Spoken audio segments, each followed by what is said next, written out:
кога сме веќе кај опозицијата, опозицијата ве обвинува дека власта сте ја отстапиле на ДУИ, односно голем број на раководни позиции во институциите им припаѓаат ним. Дали може би ова ќе ве на изборите? Видите, прво тоа не е точно. И ќе ви кажам зошто не е точно. Погледнете го бројот на министри на ДУИ во владата која што јас сум ја предводел. Погледнете го бројот на министри на ДУИ во влада која што ја предводело ВМРО-ДПМН во тек на 11 години. Истиот број. Проблемот е што ВМРО-ДПМН сака сите албанци да ги представи како ДУИ, што не е точно.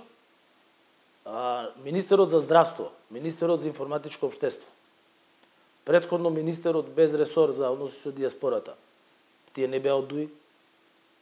Второ, ако го погледнете бројот на институции кои што се предводени од ДУИ, исто така тој не е поголем број. Меѓутоа, се сака да се направи равенство помеѓу партијата ДУИ, албанци и дека нешто не функционира.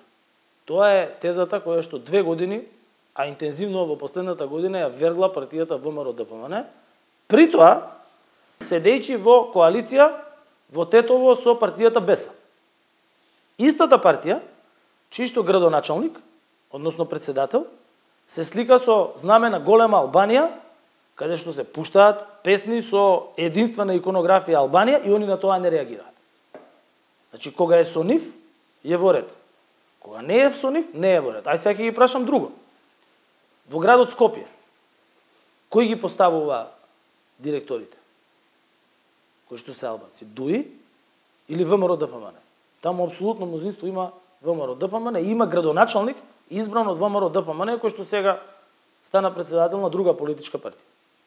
Значи тоа се решенија на ВМРО-ДПМН, па тие имаат над 1000 луѓе во управните одбори и во надзорните одбори на јавните предпријатија, училиштата и така натаму во Скопје. ВМРО-ДПМН и градот Скопје не функционира. И сега таму ли е Социјалдемократскиот сојуз на Македонија крив?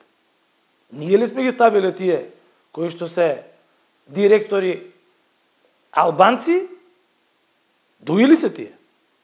Или се од некои други политички партии со кои што они си имаат некакви односи и ги кријат односите?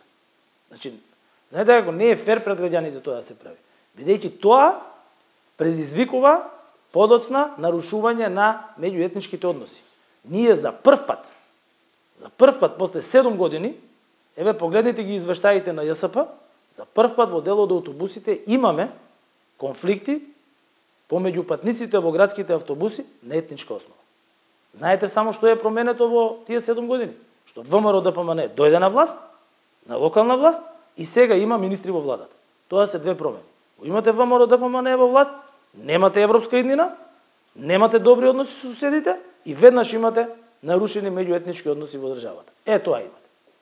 И тоа сега сите граѓани можат да го видат.